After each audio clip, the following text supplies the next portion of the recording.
This is the story of Joseph R. Hill, recorded by a medium named Leanne Lipiello in March of 2024. Joseph was born in 1862 in Rocky Mount, North Carolina. He was the son of Asa and Rebecca Hill. He had two siblings. Joseph grew up on a working farm, doing farm chores with his father and siblings. He shares he had to milk the cows daily and clean the barn stables. He collected chicken eggs each morning. He had a limited education, only learning how to read and write at a fifth-grade level. When he grew up, he married William Ann Braswell in Wilson, North Carolina. They had two children during their marriage. Their first child was born in 1884, and their second child, a baby girl, born in 1888. Joseph says he had business dealings with a family that went bad over money. It spun so badly out of control that the family had feared for their lives. Joseph had gotten word that this family was coming after Joseph and his family. People were coming for him, looking to kill him. So late one night they decided to pack up their belongings and flee in a horse and carriage to the closest train station. There they boarded the train in the morning and off to Petersburg, Virginia they went. It was a long, tiring journey. When they finally arrived in Virginia, the family felt safe at last. They had to take on alias names to hide their identity. They rented a large house where the children had plenty of space to play. Joseph worked as a blacksmith for years. The family finally had the peace they so badly needed.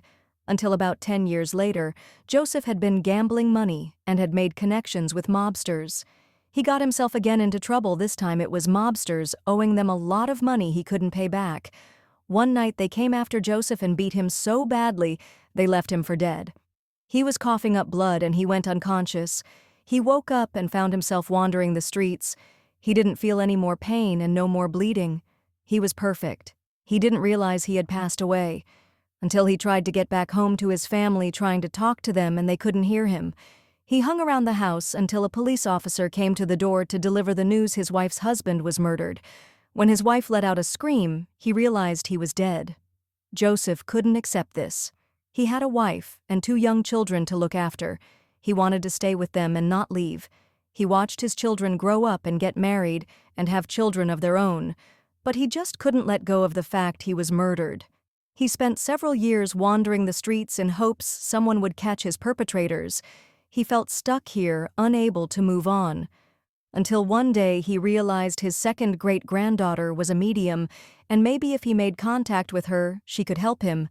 Leanne knew immediately he was earthbound and needed help crossing over, so she lit a white candle for him and said a prayer and told him it was safe to cross over. She had asked for the angels to assist Joseph and take him to the other side. He woke up in a hospital bed, confused and not really sure what happened. His grandmothers had surrounded him and told him he was safe and loved. Once he went through healing, he went for his life review. This is where he was shown how his actions had led to him passing away.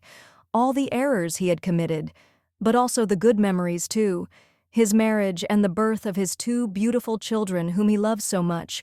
He was able to connect with his mother and father who had passed away. He shares that he likes to drink tea and reminisce about the good times with his family. All of his children are in spirit with him.